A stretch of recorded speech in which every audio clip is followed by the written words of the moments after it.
बंगाल की खाड़ी पर बना वेलमार्क लो प्रेशर एरिया और प्रभावी होते हुए डिप्रेशन की इंटेंसिटी में पहुंच चुका है और ये अब भारत के जो पूर्वी तटवर्ती रीजन है उनके काफ़ी करीब पहुंच गया है। अनुमान ये है कि आज शाम तक ये पुद्दुचेरी के कराईकल और आंध्र प्रदेश के श्रीहरिकोटा के बीच से लैंडफॉल करेगा। ये लगभग यहाँ से इसका लैंडफॉल होने की संभावना है और आशंका इस बात की है कि इस दौरान ये डीप डिप्रेशन की इंटेंसिटी में रहेगा, यानी कि जो साइक्लोनिक स्टॉर्म होते हैं उनकी इंटेंसिटी से सिर्फ एक कदम पीछे। यानी कि अगर साइक्लोनिक स्टॉर्म में 65 से 80-90 किलोमीटर या उससे ऊपर हवाएं चलती हैं, साइक्लोन की जो पहली कैटेगरी है, पहला जो स्टेप है, तो इस दौरान डीप डिप्रेशन की इंटेंसिटी में लैंडफॉल करने वाले सिस्टम के प्रभाव से लगभग 40 से 50 किलोमीटर प्रति घंटे की रफ्तार से हवाएं चल सकती हैं। तो यहाँ पर विशाखापत्तनम से लेकर विजयवाड़ा, श्रीहरिकोटा, नेल्लोर, आंध्र प्रदेश का पूरा रीजन, चेन्नई और पुदुचेरी, ये पूरा का पूरा रीजन प्रभावित होगा। और आज इन सभी क्षेत्रों में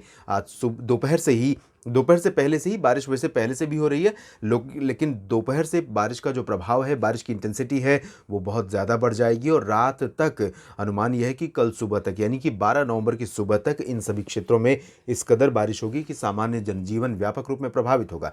यहाँ पर बारिश के साथ साथ तूफानी रफ्तार से हवाएं भी चलेंगी और बहुत तेज़ गर्जना के साथ लाइटनिंग स्ट्राइक होने की भी आशंका रहेगी। तूफान जैसी ही फीलिंग ये सिस्टम देगा। इस सिस्टम के प्रभाव से जिस तरह का मौसम यहाँ पर दिखेगा वो यहाँ के लोगों के लिए डेफिनेटली साइक्लोनिक स्टॉर्म जैसी ही फीलिंग देने वाला है। और ये सिस्टम जब ग्रेजुअली आगे बढ़ेगा तो आज दोपहर के बाद से ही दक्षिणी आंतरिक कर्नाटक के तमाम शहरों में, बेंगलुरु, हासन, मैंगलोर, चिकमगलूर समेत जो दक्षिणी रीजन है, इन सभी शहरों में कई जगहों पर मूसलाधार वर्षा हो सकती है, तेज़ हवाएं चल सकती हैं और साथ ही साथ आंध्र प्रदेश के रायलसीमा क्षेत्र में भी कई जगहों पर मध्यम से भारी वर्षा इस दौरान रिकॉर्ड की जा सकती है। सिस्टम आगे बढ़ेगा और किस तरह से इसका इम्पैक्ट भारत के अंदरूनी हिस्सों पर दिखाई देगा, ये आज दोपहर की स्थिति है। शाम के समय की स्थिति देखिए, दोपहर और शाम के समय की ये जो पूरा रीजन है, विजयवाड़ा और यहाँ तक कि इसके आगे बढ़ने की जो इंटेंसिटी, जो ट्रैक है, आगे बढ़ने का जो ट्रैक है, उसके चलते हम ये कह सकते हैं कि उत्तरी आंतरिक कर्नाटक और तेलंगाना के भी कई शहर इससे प्रभावित होंगे। तो हैदराबाद के लोग भी, आप भी तैयार रहिए, आपको भी अच्छी बारिश मिलने वाली है। हालांकि बारिश के साथ तेज़ हवाएं मुसीबत भी पैदा कर सकती हैं, फसलों के लिए नुकसान का कारण भी बन सकती हैं। हेल स्टॉर्म और लाइटनिंग थंडरस्टॉर्म की घटनाएं भी तेलंगाना और उत्तरी आंतरिक कर्नाटक के कुछ शहरों में इस तरह की घटनाएं हो सकती हैं। इन भागों में जहां पर अटैक करेगा, जहां पर लैंडफॉल करेगा, वहां पर इसकी हेल स्टॉर्म की आशंका नहीं रहेगी, लेकिन तेलंगाना और उत्तरी आंतरिक कर्नाटक में कुछ स्थानों पर ज़रूर इस तरह की गतिविधियां हो सकती हैं आज और कल। और साथ ही साथ इसके प्रभाव से आपको बता दें कि जो दक्षिणी तमिलनाडु, दक्षिणी केरल और कर्नाटक का जो तटवर्ती रीजन है, इन भागों में भी बारिश की गतिविधियां होंगी, ऑन एंड ऑफ जारी रहेंगी लगातार बारिश की intensity, light to moderate intensity में इन सभी क्षेत्रों में। और साथ ही अगर हम आगे बढ़ते हुए देखेंगे 12 नवंबर के बाद 13 नवंबर की स्थिति, तो 13 नवंबर से ये जो सिस्टम है, इसके प्रभाव से जो मॉइस्चर आ चुका होगा लैंड रीजन पर, वो सेंट्रल रीजन को भी प्रभावित करेगा। तो 12 नवंबर को आज भी ओडिशा, छत्तीसगढ़ के दक्षिणी हिस्सों, दक्षिणी महाराष्ट्र के कुछ हिस्सों में बारिश दर्ज की जाएगी, लेकिन ये जो बारिश का स्पेल रहेगा ये अगले 3 दिनों तक चलेगा, यानी आज से लेकर 12 और 13 नवंबर तक चलेगा। और इस दौरान आपको बता दें कि 12 नवंबर को मध्य प्रदेश और छत्तीसगढ़ भी प्रभावित होंगे। साथ ही साथ 13 नवंबर को इसका प्रभाव हमें झारखंड और पश्चिम बंगाल के भी कुछ इलाकों में दिखाई दे सकता है। धनबाद और रांची तक बारिश की गतिविधियां हो सकती हैं।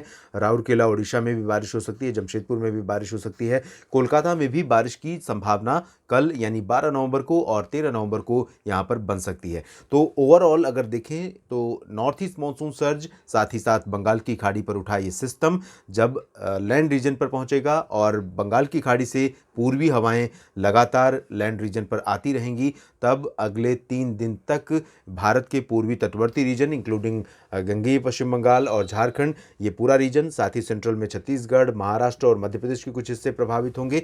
गुजरात के दक्षिणी पूर्वी हिस्सों हिस्सों पर प्रभाव दिख सकता है, लेकिन ज़्यादा प्रभाव इसका गुजरात पर फिलहाल ना तो 12 को पड़ेगा और ना ही 13 को पड़ेगा, लेकिन लाइट रेन ज़रूर यहाँ पर हो सकती है क्योंकि बादल आएंगे सूरत, वलसाड़, नवसारी में।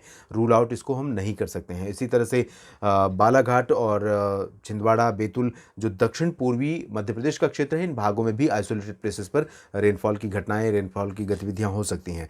पूर्वी भारत के क्षेत्रों में ये सिस्टम सिर्फ झारखंड और गंगेय पश्चिम बंगाल को प्रभावित करेगा। बिहार के दक्षिणी हिस्सों पर बादल कुछ आ सकते हैं आज रात या कल सुबह से। इन बादलों से ज़्यादा बारिश की उम्मीद नहीं कर सकते।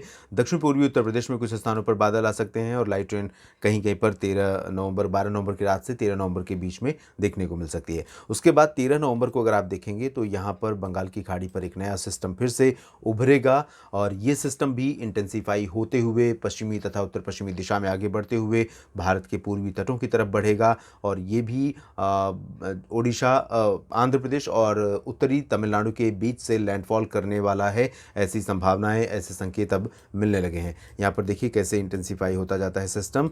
ये इंटेंसीफाई होकर आगे बढ़ेगा और 16-17 नवंबर के आसपास इसके लैंडफॉल करने की संभावना नज़र आ रही है। हालांकि ये सिस्टम भी डीप डिप्रेशन ही बनेगा, इससे ज़्यादा स्ट्रॉन्ग वेदर सिस्टम नहीं होगा। और ये साइक्लोन सीज़न है अक्टूबर से लेकर दिसंबर के बीच। इस दौरान साइक्लोन बनने की आशंकाएं, संभावनाएं बहुत ज़्यादा बढ़ जाती हैं बंगाल की खाड़ी और अरब सागर में। और बंगाल की खाड़ी की जो प्रोबेबिलिटी होती है, यानी नंबर ऑफ साइक्लोन्स की अगर हम बात करेंगे, हिस्टोरिकल डेटा देखेंगे तो बंगाल की खाड़ी से ओरिजिनेट होने वाले सिस्टमों की संख्या अरब सागर की तुलना में ज़्यादा रहेगी। और इसके जो कारण है, इसके कॉज की बात करेंगे तो ग्लोबल कॉज हैं और इस वजह से ये होता है और ये नॉर्मल वेदर पैटर्न है, नॉर्मल वेदर फेनोमेना है। उत्तर भारत के क्षेत्रों में फिलहाल इन मौसमी सिस्टमों का कोई मेजर इम्पैक्ट नहीं पड़ेगा। हवाएं एज यूजुअल उत्तर पश्चिमी दिशा से चलती रहेंगी और दिल्ली समेत उत्तर भारत के मैदानी इलाकों में तापमान गिरता रहेगा और प्रदूषण भी अभी फिलहाल परेशान करता रहेगा। इस बुलेटिन में इतना ही। आप लगातार जुड़े रहिएगा मौसम तक चैनल के साथ। धन्यवाद।